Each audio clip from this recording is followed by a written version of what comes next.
Morning students. तो आज हम some basic concepts in chemistry का 5वां लेक्चर लेकर के आए हैं। उसमें आज हम पढ़ेंगे बच्चों law of chemical combination, laws of chemical combination, laws of chemical combination.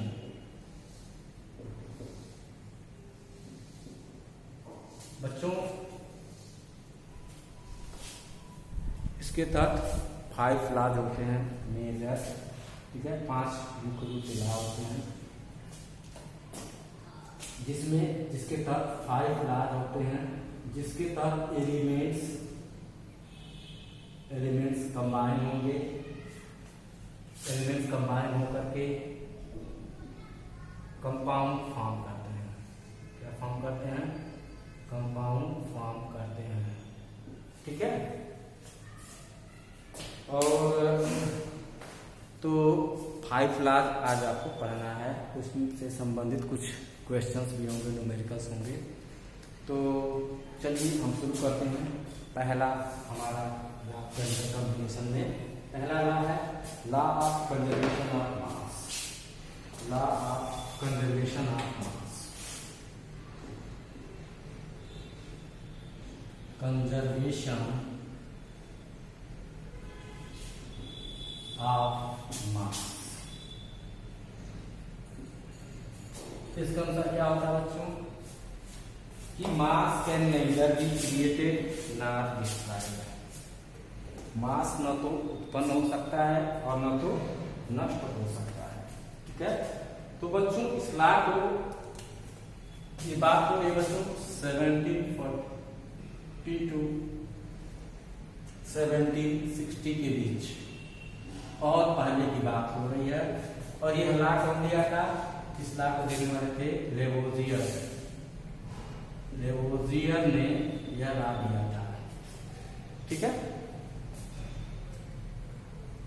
Mass can neither B created not destroyed. Means chemical reaction में जो टोटल मास रिएक्टेंट का होता है वही टोटल मास प्रोडक्ट का होता है। The total mass of reactant is equal to the total mass of product.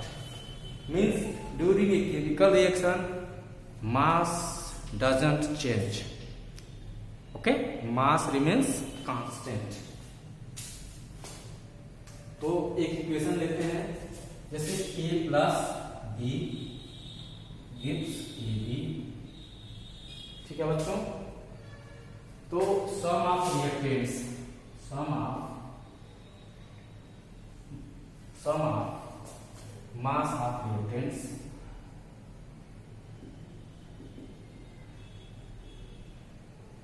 should be equal to sum of mass of products, okay. मतलब रिएक्टेंट का मास प्रोडक्ट के मास के बराबर होता है। यही लॉ कंजर्वेशन ऑफ, ठीक। एक एग्जांपल लेकर के समझते हैं। C plus O2 gives CO2। Carbon का मास होता है बच्चों 12, ऑक्सीजन का 16, 32।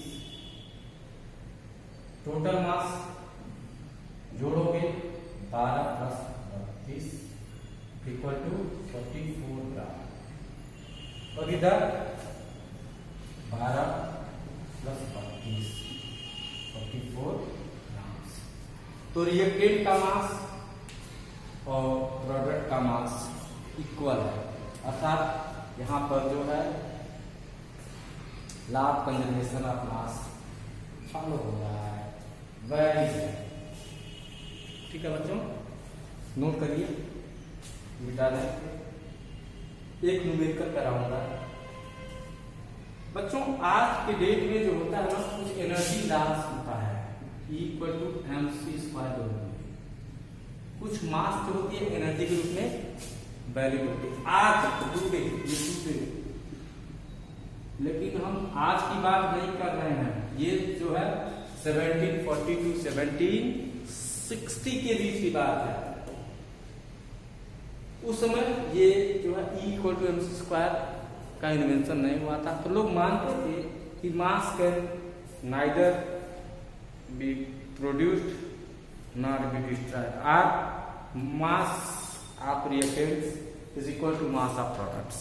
लेकिन आज होता क्या है, रिएक्शंस कई तरह के होते हैं, endothermic reaction, exothermic reaction. Endothermic reaction होगा तो हीट एब्जॉर्ब होने पर मास बढ़ जाना चाहिए, बढ़ता है। एक्सोथर्मिक होने पर मास कम हो जाता है। ठीक है ना बच्चों? तो आइए हम एक न्यूमेरिकल इसका लेकर चलते हैं, मिटा दें। तो क्वेश्चन है,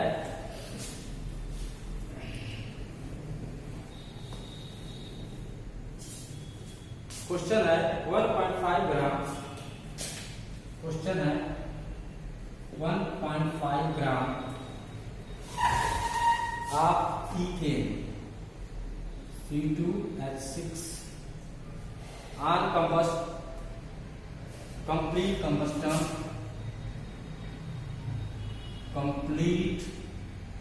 combustion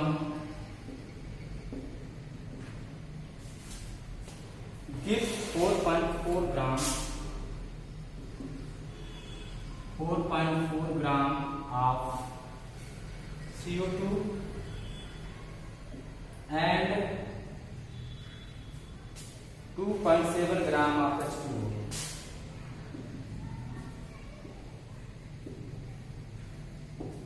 Okay, so that the reaction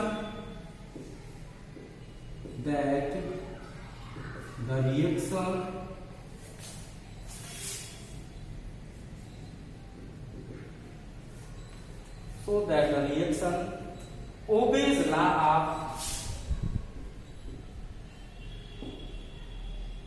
conservation of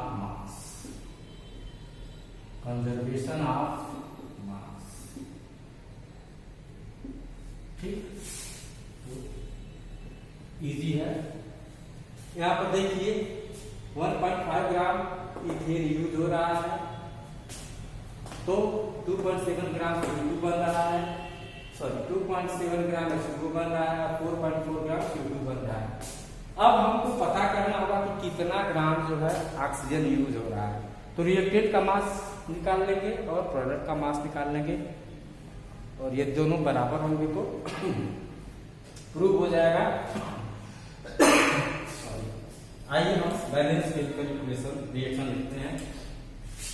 C2H6 plus O2 gives CO2 plus H2O। यहाँ पर 2 लिखना पड़ेगा, 4 CO2 हो जाएगा, 6 H2O, और ऑक्सीजन हो जाएगा 4 2 8 6 और 7। ठीक,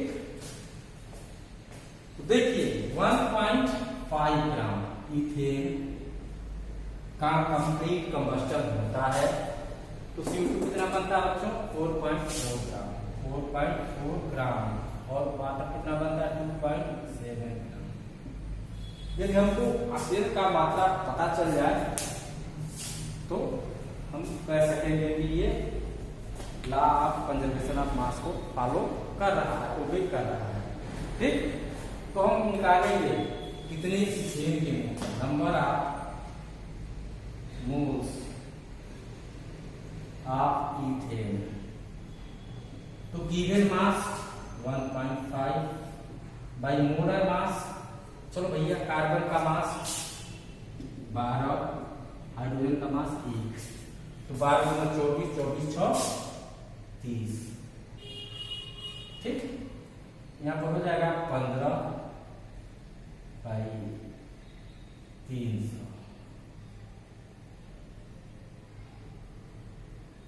120, आ जाएगा आपका 0.05 इथेन हो गया।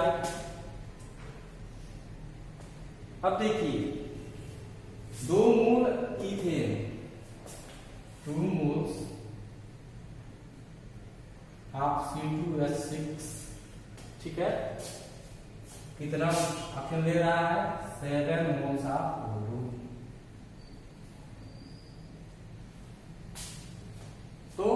1 मोल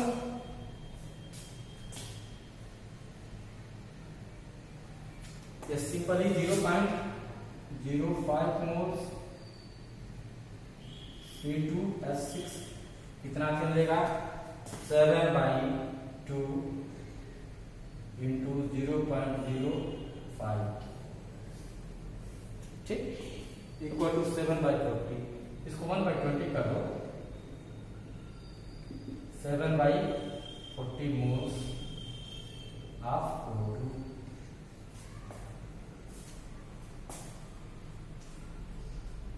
चलिए number of moles of O2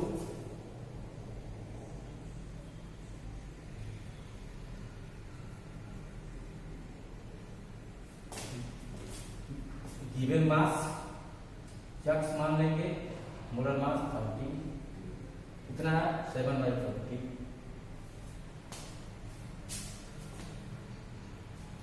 7/40 x/32 x निकल आएगा 7 into 32/40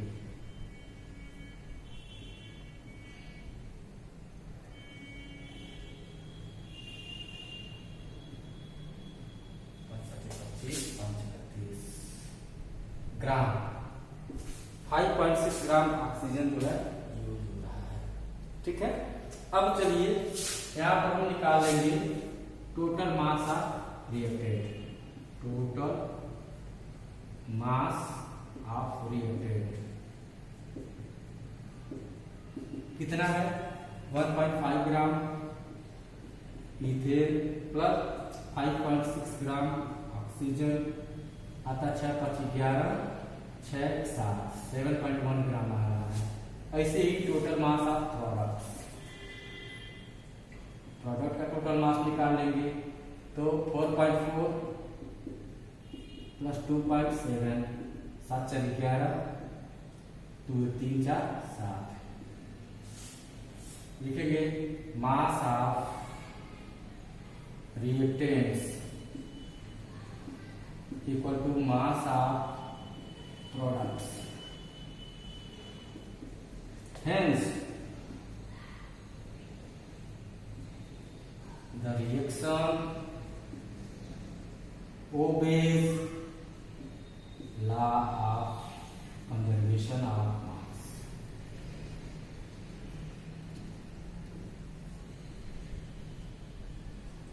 क्या बच्चों नोट करो तो बहुत इजी क्वेश्चन है कठिन नहीं होता बहुत इजी होता है बशर्ते आप लोगों को करना चाहिए ठीक विचारने का पास करके नोट कर देना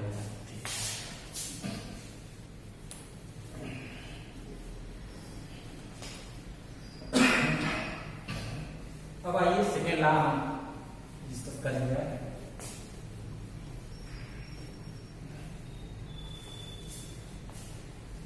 वीडियो बच्चों बड़ा है तो भी उसको देखिए शुरू से अंत तक जरूर देखिए और नोट्स बनाते जाइए ठीक है क्योंकि स्कूल खुल नहीं रहे हैं आप लोगों को ऑनलाइन क्लास ही लेना पड़ेगा ठीक है तो पूरा का पूरा जो वीडियो आप देखते रहो ओके। तो दूसरा हमारा लॉ है बच्चों law of definite proportion law of definite proportion यदि ऑडियो प्रॉब्लम होता है बच्चों तो जरूर आप जो है ईयरफोन यूज करोगे ठीक। तो लॉ ऑफ डेफिनेट प्रपोर्शन इसमें होता क्या है बच्चों कि इसको प्राउस्ट ने दिया था तो कौन दिया था प्राउस्ट ठीक है प्राउस्ट नामक साइंटिस्ट थे जिन्होंने इस लॉ को दिया था।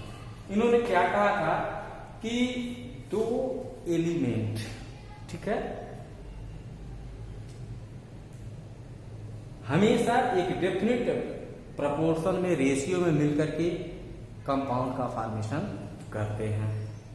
जैसे मान लीजिए कि हम वाटर लेते हैं, ठीक है, और उसको अलग अलग सोर्स से ले लेते हैं। जैसे मान लीजिए कि हमने वाटर लिया है, कहां से लिया है?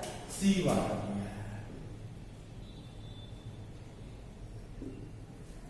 एक लिया है रेन वाटर, ठीक, और टैप वाटर हमने ले लिया है बच्चों। सबका कंपोजिशन बच्चों H2O ही होता है, सबका जो फार्मूला H2O ही होता है। अब इनमें हाइड्रोजन और ऑक्सीजन का रेशियो निकाला जाए, इसमें हाइड्रोजन और ऑक्सीजन का रेशियो निकाला जाए, इसमें हाइड्रोजन और ऑक्सीजन का रेशियो निकाला जाए तो आता है 2:16, 2:16।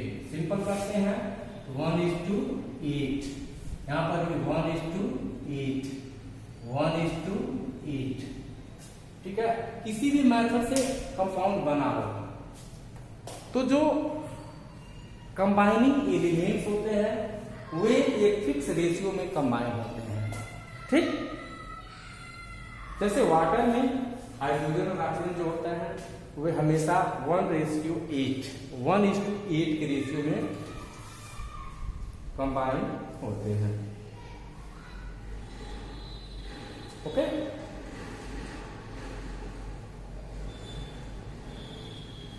तो ये जो है हमको दिखला रहा है कि यहाँ पर लॉ ऑफ डेफिनिट प्रपोर्शन है, ठीक।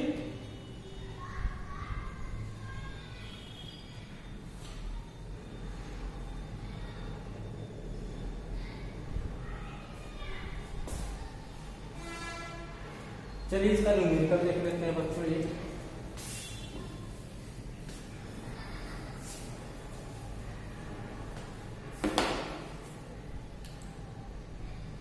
एक न्यूमेरिकल देख लीजिए। क्वेश्चन है 0.24 gram of magnesium on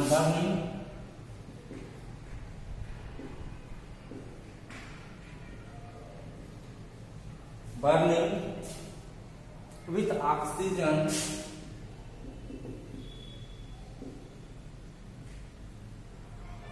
yield 0.4030 gram MgO। यह पहला एक्सपेरिमेंट है और दूसरा एक्सपेरिमेंट है बच्चों 0.182 ग्राम, 182 ग्राम आप Mg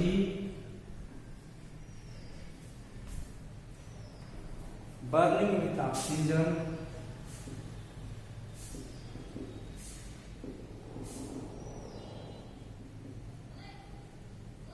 yield 0.302 gram of MgO। Experiment 2, ठीक।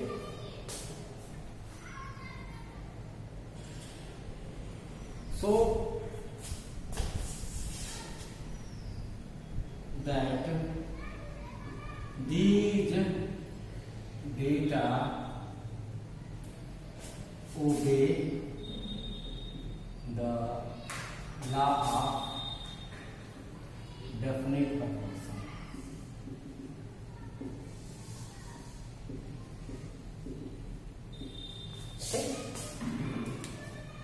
चलो बच्चों सॉल्व करते हैं।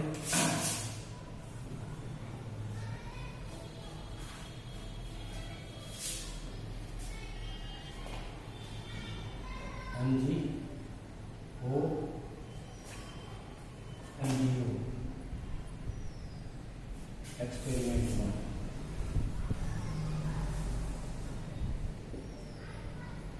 एक्सपेरिमेंट 1 में कितना मैग्नीशियम है? 0.24 ग्राम।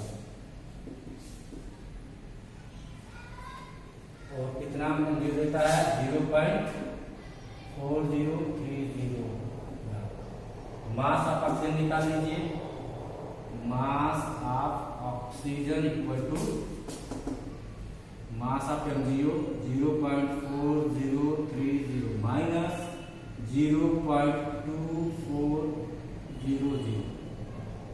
घटा लेंगे 10 में से 3 में से 10 में से 4 गया 6 आ जाएगा 0.1630।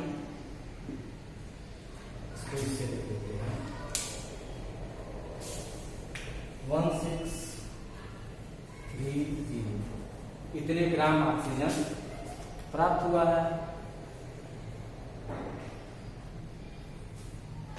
ठीक, ऐसे ही दूसरा एक्सपेरिमेंट है बच्चों।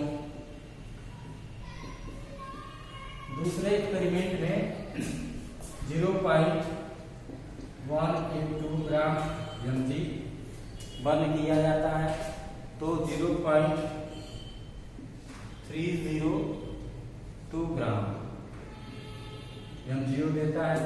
ऑक्सीजन कितना हुआ? यहाँ पर भी मास ऑफ ऑक्सीजन निकालेंगे। 0.302 माइनस 0.182 माइनस करेंगे 10, 2 में से 2 गया 0, 10 में से 8 गया 2, 2 में से गया 1, 0। यहाँ पर आ रहा है हमारा वैल्यू 0.120, 0.120 ये आ रहा है। ठीक है, अब एक्सपेरिमेंट 1 का Mg रेशियो को निकालेंगे, तो 0.24 ratio 0.16। Okay,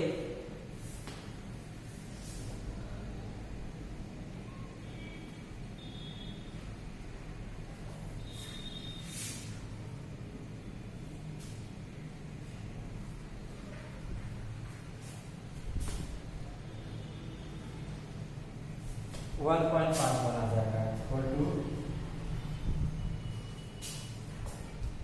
1.5 ratio equal to 3:2। ऐसे ही एक्सपेरिमेंट 2 निकालते हैं। Mg रेशियो को Mg 0.182.120 निकालने पर यहाँ पर आ जाएगा 3 18 12 लिखेंगे 18 रेशियो 12 36 का 18 14 का 3:2 आ जाएगा।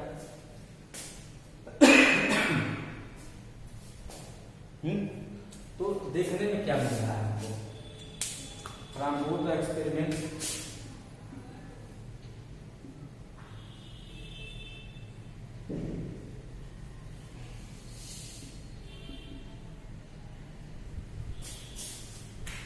we see that the ratio of Mg and O is 3:2 same. Hence, it obeys the law of definite proportion.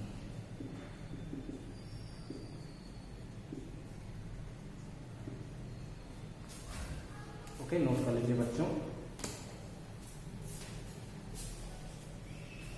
आप नोट करिए। हो गया? चलो पास करके नोट कर लेना। विचार है? ठीक।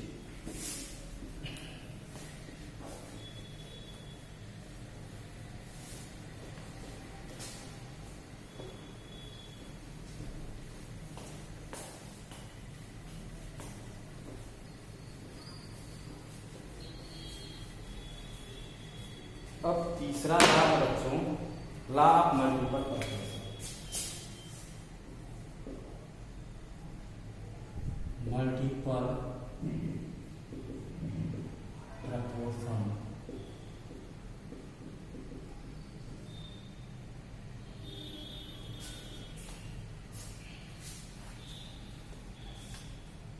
When two elements, इसको डाल्टन ने दिया था, जॉन डाल्टन, ठीक है। ला को लिख देता हूं। When two elements combine,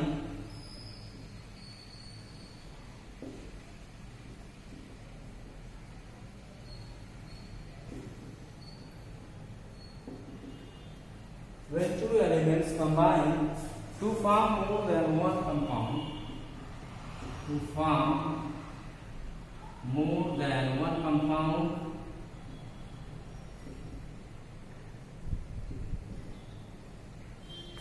जब दो एलिमेंट्स कंबाइन होकर के दो से अधिक कंपाउंड बनाते हैं, then different masses, then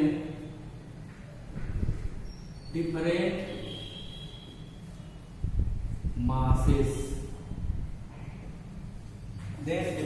masses of one element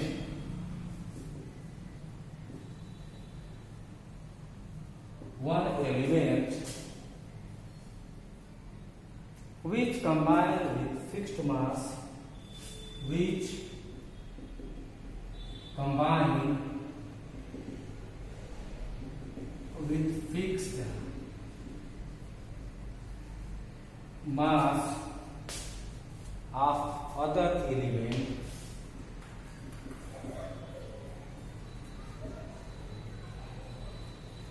bears a simple whole number ratio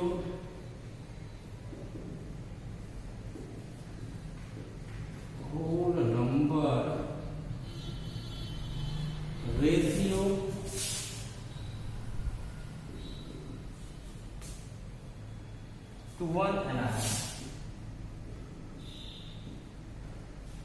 बहुत लंबा चौड़ा रूल है, ला है। अभी एग्जाम्पल देकर के चलोगे तो आसानी से समझ में आ जाएगा, ठीक है ना बच्चों।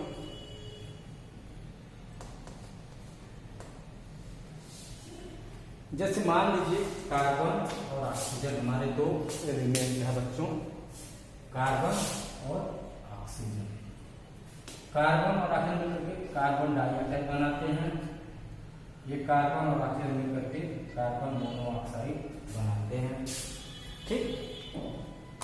इस कार्बन का मास 12 होता है, इस ऑक्सीजन का मास 16 होता है, ठीक। तो यहाँ पर 12:32 आ जाता है, यहाँ 12 16 12:16,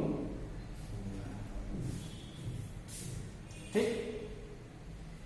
यदि हम कार्बन को फिक्स करते हैं, देखिए इसका मास फिक्स करना है, फिक्स्ड मास,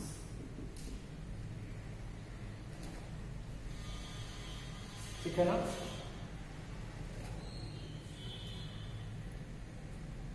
तो दूसरे जो एलिमेंट होते हैं डिफरेंट मासेस ऑफ वो, चलिए डिफरेंट मासेस ऑफ वो,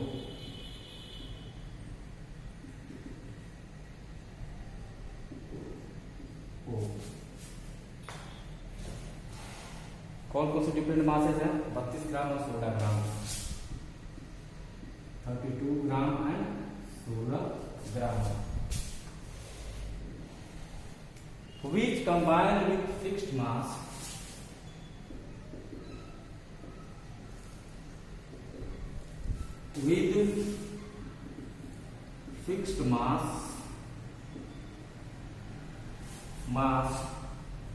of carbon,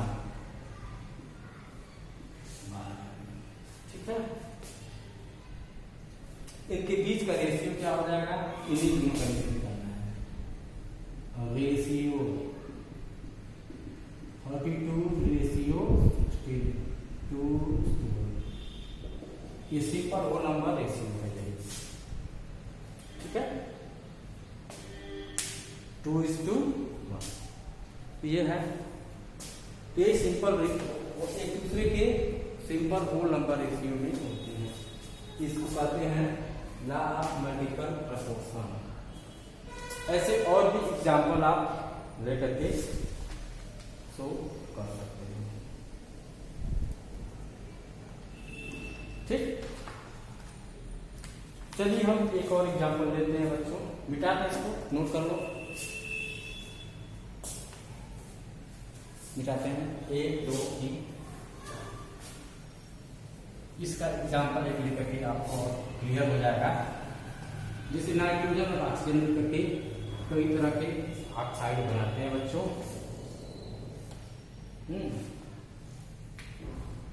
नाइट्रोजन, ऑक्सीजन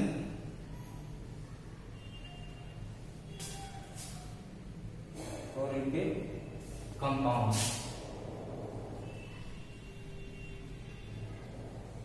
ठीक, तो पहला कंपाउंड है बच्चों N2O। N2O नाइट्रोजन 28 है, ऑक्सीजन 16 है।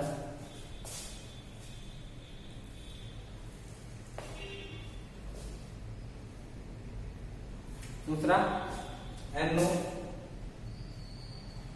नाइट्रोजन 14 है, ऑक्सीजन 16 है। तीसरा N2O3 28 48। NO2 14 32। N2O5 28 18। ठीक है, तो फिक्स हम करेंगे नाइट्रोजन के मास को, फिक्स्ड मास।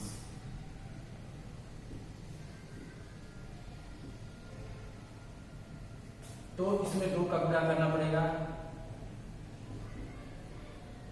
इसमें भी 2 कब्जा करना पड़ेगा। तो यहां पर आएगा क्या बच्चों, ये हो जाएगा आपका 28, ये भी 28 हो जाएगा। और यहाँ पर क्या हो जाएगा 32 और यहाँ पर 64। ठीक, अब ऑक्सीजन का बस वही रेशियो निकालना है, ratio of mass of oxygen in different compound. Ratio of oxygen mass in different compounds should be a simple whole number ratio। 16 32 48 64 80। Simple 16 से काट देंगे तो 1:2:3:4। This is simple whole number ratio, so it obeys the law of multiple proportion। कर लीजिए, हो गया। जल्दी से नोट करो। मिटा दूं, चलो मिटाता हूँ।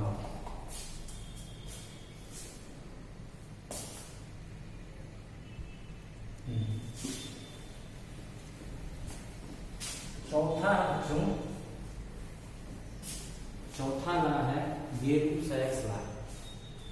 गेरू-सैक्स ला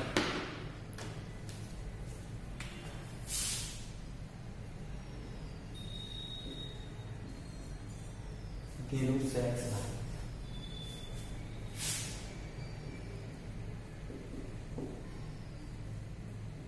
गेरू-सैक्स ने इसको दिया था, इस ला के हिसाब से इसको डेफिनेशन लिख लो। Where gases react, when gases react, जब गैसें रिएक्ट करती हैं, they do so in volume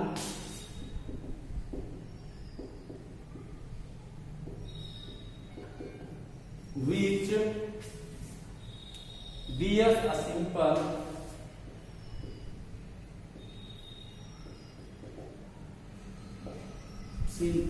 whole number ratio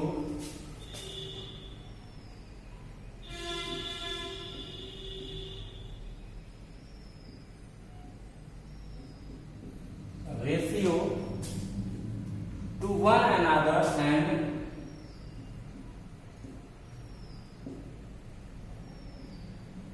and to the volume of products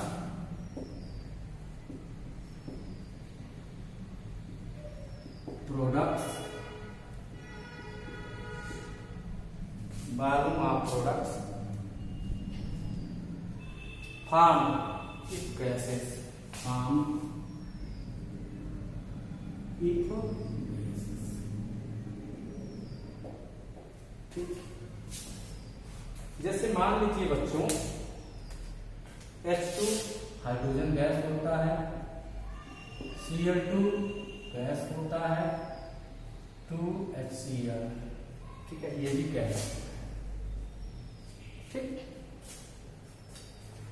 one volume, to volume.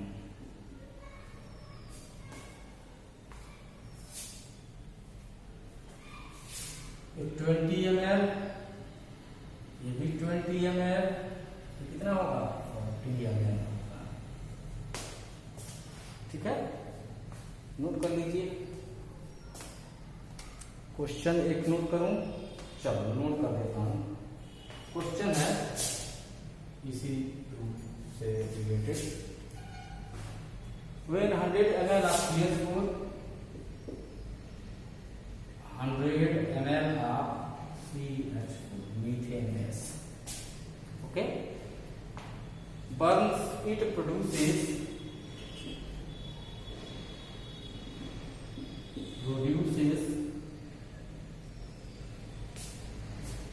CO2 and H2O।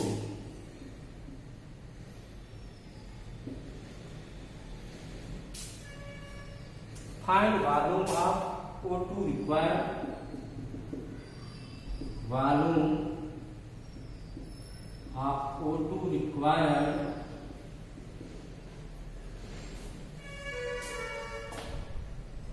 and CO2 produced। CO2 produced।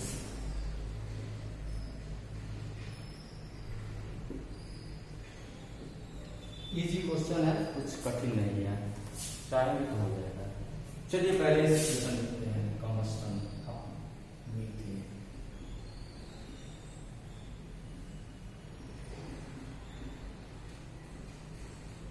ठीक है, 2H2 हो जाएगा, 2O2 हो जाएगा, वन वॉल्यूम मीथेन होता है, to volume oxygen जरूरी होता है। ये गैस है, ये भी गैस है, ये भी गैस है, ये लिक्विड है। वन वॉल्यूम CO2 बनता है। ठीक,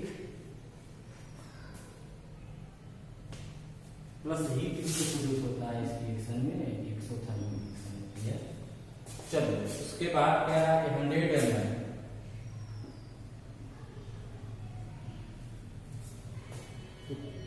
2 into 100 हो जाता है। ये कितना होगा 2 into 100 इक्वल टू 200 ml। एक आंसर हो गया। दूसरा CO2 कितना बनेगा,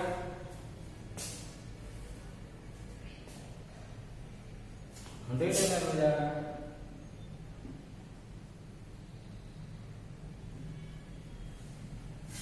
$100 ml of CO2 will be released, produced, and 200 ml of O2 is required। Note कर लीजिए।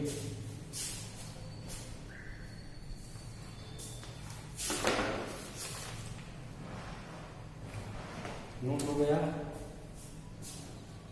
चलो एक न्यूमेरिकल और इसी में करा देता हूं, मिटा दो।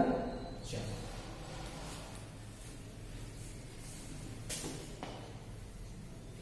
इसी रूल्स इसी लॉ से संबंधित एक न्यूमेरिकल है, उसको भी देख लो। क्वेश्चन है बच्चों, रिएक्शन हमारा है वो रहा N2 gas plus H2 gas gives NH3 gas. ठीक, वैसे ही प्रक्रिया नहीं है। अब कह रहा है 60 ml of N2, 60 ml of N2 plus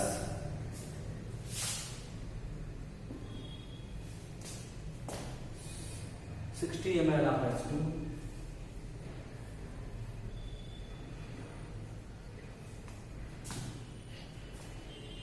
इतना है। कह रहा है कि resultant composition of mixer, find resultant composition of mixer. ठीक है, चलो भैया रिएक्शन लिख लीजिए। सबसे पहले बैलेंस कर लेते हैं रिएक्शन को। N2 plus 3H2 2NH3। ठीक,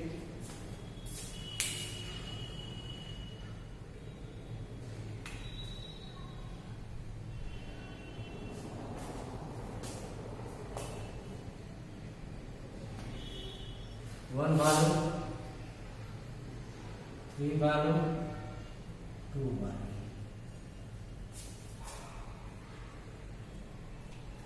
तो यहाँ पर हाइड्रोजन जो होगा रिजल्टेंट वो सॉरी लिमिटिंग रिएजेंट होगा। हाइड्रोजन कम है 60 ml है, यहाँ पर 60 ml दे रहा है। हाइड्रोजन कितना दे रहा है 60 ml। तो नाइट्रोजन कितना खर्च होगा 20 ml, मतलब 20 ml नाइट्रोजन खर्च हो जाएगा। ठीक है, और कितना ये बनेगा तो 40 ml बनेगा। ठीक है, तो रिजल्टेंट कंपोजिशन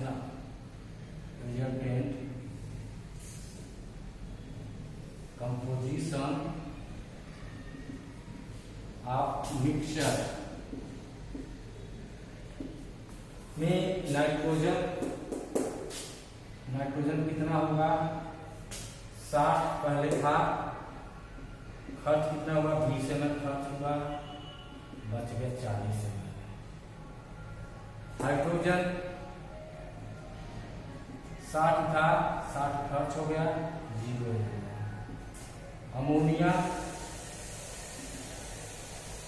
40 ml। ठीक है, यही आंसर हो जाएगा नाइट्रोजन और अमोनिया। नाइट्रोजन 40 ml होगा और अमोनिया 60 ml। सॉरी दोनों 40 ml बचे रहेंगे। ठीक, नोट करिए। उसके बाद आखिरी ला है Avogadro's hypothesis.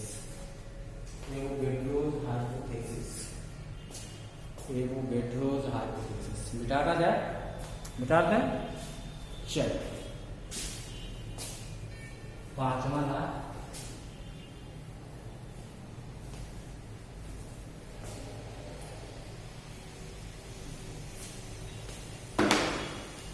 Avogadro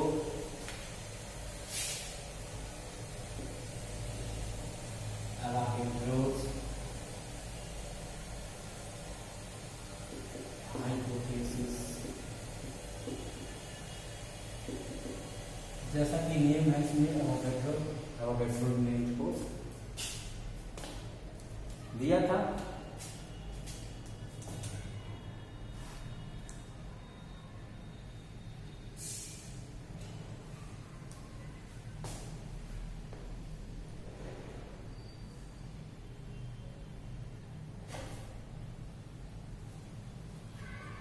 at constant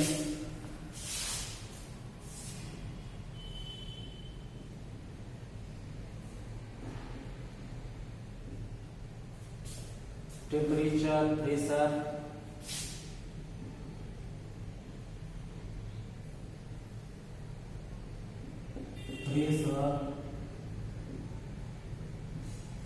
and physical conditions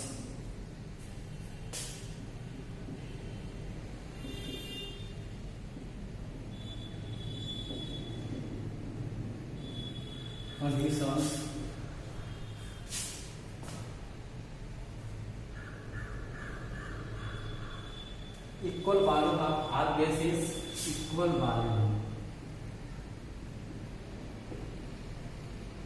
of all gases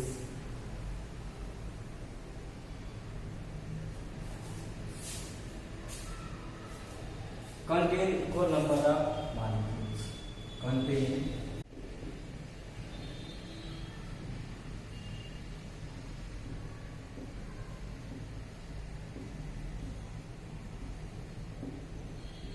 यही है आपका एवोगैड्रो हाइपोथेसिस। ठीक,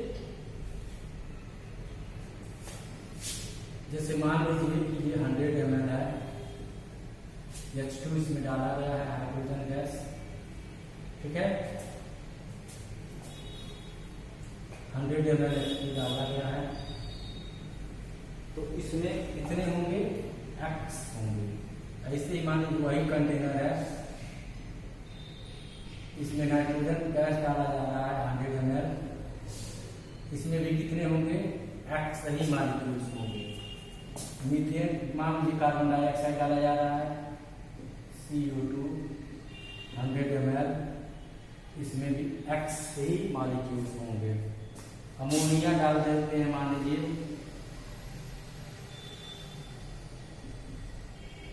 100 ml at same temperature and pressure, यहाँ पर भी नंबर ऑफ मॉलिक्यूल्स X होगा। ठीक है,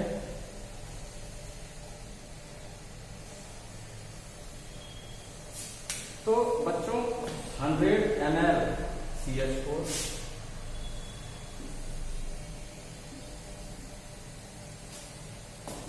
मान लीजिएगा इसमें वाई मॉलिक्यूल्स है।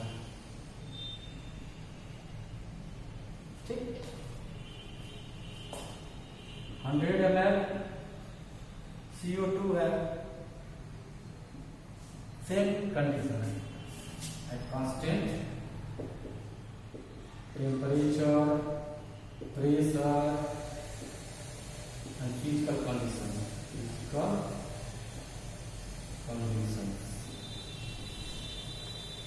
वाई मॉलिक्यूल्स होंगे। ठीक है, तो 50 ml CO2 होने पर क्या होगा? Y/2 मॉलिक्यूल्स होंगे। 200 ml CO2 हो तो 2Y मॉलिक्यूल्स होंगे। ठीक है, अर्थात वॉल्यूम ऑफ गैस, अर्थात क्या होता है? Volume of gas is directly proportional to number of molecules. Number of molecules,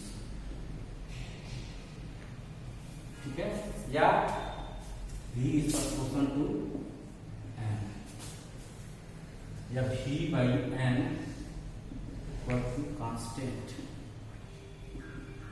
ठीक है, तो यही तो होता है, यही एवोगैड्रो हाइपोथेसिस है बच्चों। थैंक यू वेरी मच, पढ़ते रहिए, वीडियो को लाइक जरूर करिए, शेयर करिए, सब्सक्राइब कर दीजिए। ठीक।